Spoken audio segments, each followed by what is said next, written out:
Yes, Dave is still on our screens, but things are finally starting to pick up a little bit.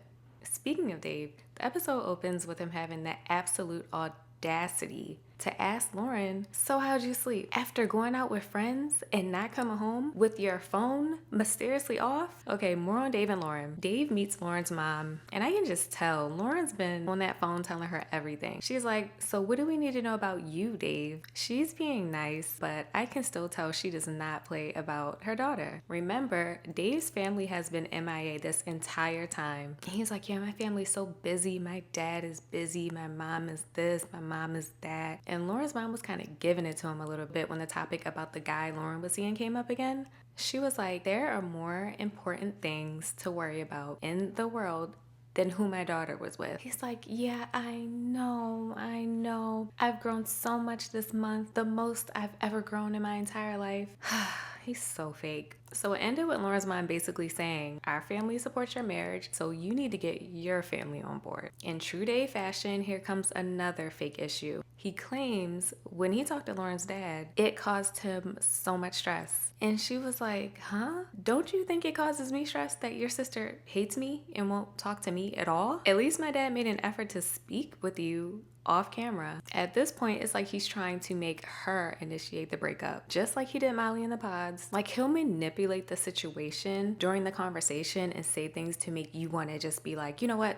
Are we done or what? He does that. Things are tense at this point. Now we're having another convo about this other guy. And Lauren clocked him when she told him, you just told me Sunday you don't care anymore about the other guy. And now you're coming back to me with this? This is when I almost flipped the table. This man said, well, I'm coming back to this because of what your dad said to me on the phone. Be so for real. Is he serious? So he finally says, I don't think this is gonna work. What's heartbreaking is Lauren said she even wrote his sister a letter and he decided to not even give it to her. She tried so hard and it makes me sad for her. She didn't have a chance from the start. And he made it seem like she could do all these things to maybe change his mind. His mind was already made up and that was a coward move on his end. Let's move on to Monica and Joey. Monica's sister seems to have a change of heart about Joey. After their photo shoot, it was a cute little photo shoot. She says, I can see they like each other now. And she gives them her blessing. She may have redeemed herself here. She recognized she was wrong, took accountability, and seems to be aboard.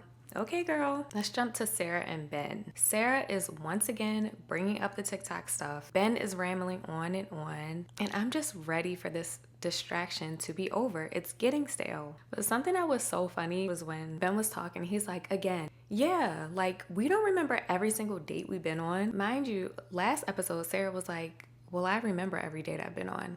Why in this episode, she's like, yeah, you're right.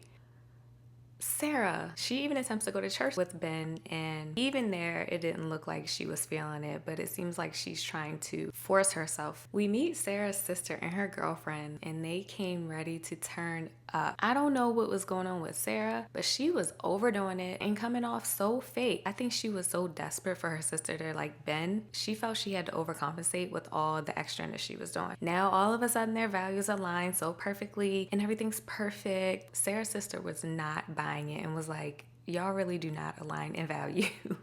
Moving on to Devin and Virginia. He meets her mom. She's a very sweet lady. Anyone else notice his voice was shaking? Was it nerves or is that just his voice? But anyway, they had a really nice convo with her mom. I think she asked a lot of great questions, which kind of got the ball rolling for the next convo we're about to get into that Devin and Virginia had. So let me set the scene. They're laying in bed. Devin starts by asking, how do you feel about us on a physical level? It was interesting that she kind of paused and she's like, yeah, I feel good. We're continuing to grow. Something felt odd here. He still seems like he's more into it than she is. But this is where things get awkward. They get into politics. Virginia finds out that his family voted conservative. I don't think she expected that. And I don't think she knew how to react in that moment. So she nervously tried to make light and try to make a joke because the moment was so awkward. So she said, yeah, there's not a lot of black Republicans, haha. And he's like, well, my dad's black, so.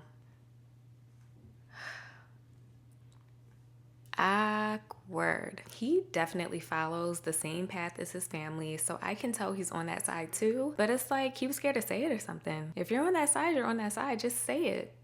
Unless you think something's wrong with it. Unless you're ashamed.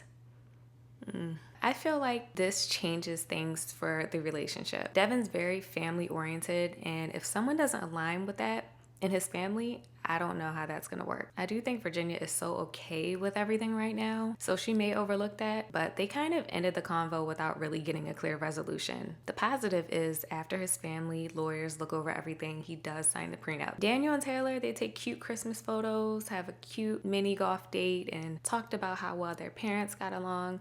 I'm still feeling a disconnect on Taylor's end, but time will tell. Love is Blind producer said, "Y'all want drama? I'll give you some drama." We finally have the pod meetup and we get some spice. Molly talks to Lauren and tells her some girl was all over Dave that same night he was out at the bar and had his phone off and didn't come home. Meg and Mason walk in holding hands. She DM'd that man as soon as they got their phones back. She was not playing around. Madison talks about how her and Alex had this small thing when they got home. He DM'd her and they were talking for a little bit, but I guess something happened because she hates him now. I'm guessing she wasn't happy with the way he handled things. She spills major tea and says apparently Meg DM'd Alex.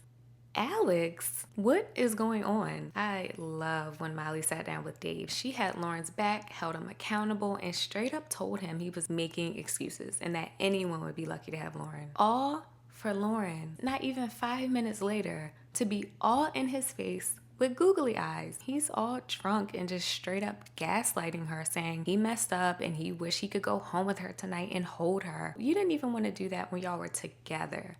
Cut the act, Dave. He's sickening. Molly just told her a girl was all over him. He also just broke up with you. And you're really falling for his foolishness right now? I've been defending her this whole time, but I really need her to stand up. Love is Blind pulled a okie doke and dropped surprise episode 12, but nothing really monumental happened. They went on their final romantic dates, and then they showed the beginning of Sarah and Ben's wedding. That was a recap of episodes 10 through 12. Who do you think will say no at the altar? Leave it down below. Thanks for watching another episode of Screen Diaries. My name is Kamara. I'll see you back here next week for the weddings. Bye.